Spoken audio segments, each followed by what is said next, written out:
Hi, my name is Pablo Zabaleta and I welcome you to this video where we will be covering Chapter 15, Short-Term Programming of the Heizer and Render book.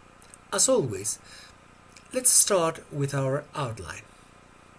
We will be covering some programming concepts review, why short-term programming is so important, forward and backward programming criteria, required information, input-output control, work sequences, the critical indexes, programming in the manufacturing sector, programming in the service sector, what is cyclic programming, and some capacity planning.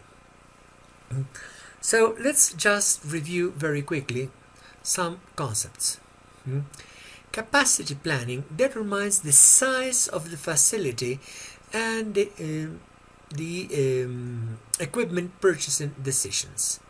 Aggregate planning, as we saw in our previous video, defines the parameters of use of facilities, inventory, and personal contractors, but it does not determine the size of the facility. Framework planning disaggregates the aggregate planning and develops the operations schedule for the production area. And finally, the short-term programming translates the capacity decisions into sequences of work, what we usually call operations programming.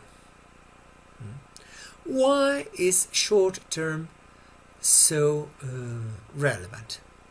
Well, for one, it allows us to adapt. We can respond better to a varying marketplace and make some last-minute adjustments. It allows us to control our costs. It gives us greater control of our time. And this results in a better customer service. And also reliability. When things are well programmed, we tend to work with it, and the customer perceives us as a reliable provider. Reliability is here the name of the game. As long as the customer sees us as a reliable partner, reliable provider, he will come to us. Yes, it might not be the best, but those guys always deliver. Everything that goes after that but is for us gold. Now, what is forward and backward programming? Forward is when we know the start date. We don't know when we will finish, but we know when we will start. Backwards programming is the opposite.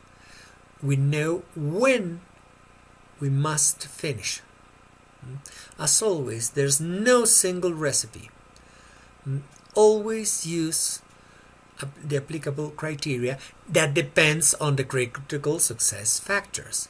The objective is to achieve the optimum or most efficient use of the resources entrusted to us. Now, how can we program our work? Well, we can minimize the total time for each job. We can maximize the facility usage. We can minimize work in progress. We can minimize customer waiting time. We can do a lot of we can use a lot of criteria. Which one will be the best? It will depend on your reality. It will depend on your needs. So again, you will have to fall back on our old friend, CSF, Critical Success Factors. What information do we need? Well, we need the master file of the articles. That is, all information regarding each component that the company manufactures or sells. We need the root file.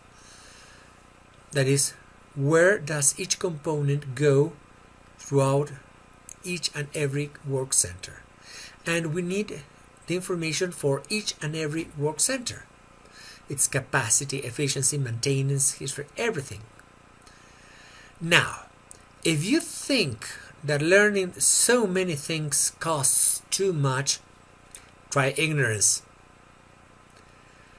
If you don't know the capacity, the effectiveness, you will most certainly be working below what you need or what can be done.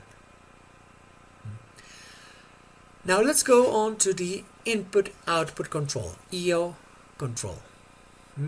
First, remember the curse of variability and what happens when the inputs arrive outside parameters.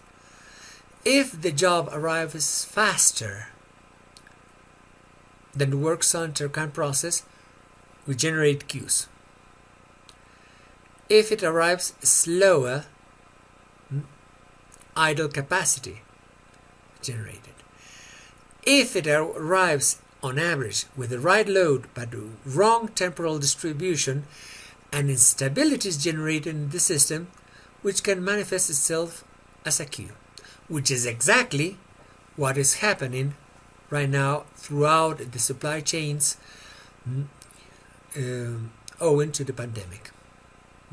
Usually, managers are very well aware of the consequences of very little input: low machine utilization, unemployed labor workforce, and high unit costs. Okay. On the other hand, the consequences of too large an entry are often not understood. We have fixed working capital stuck in work in progress. The average cycle time is growing and the orders will take longer, the performance will suffer. Sometimes, so it's better to decline orders rather than load too much into the system. It's better to work with a little bit of slack.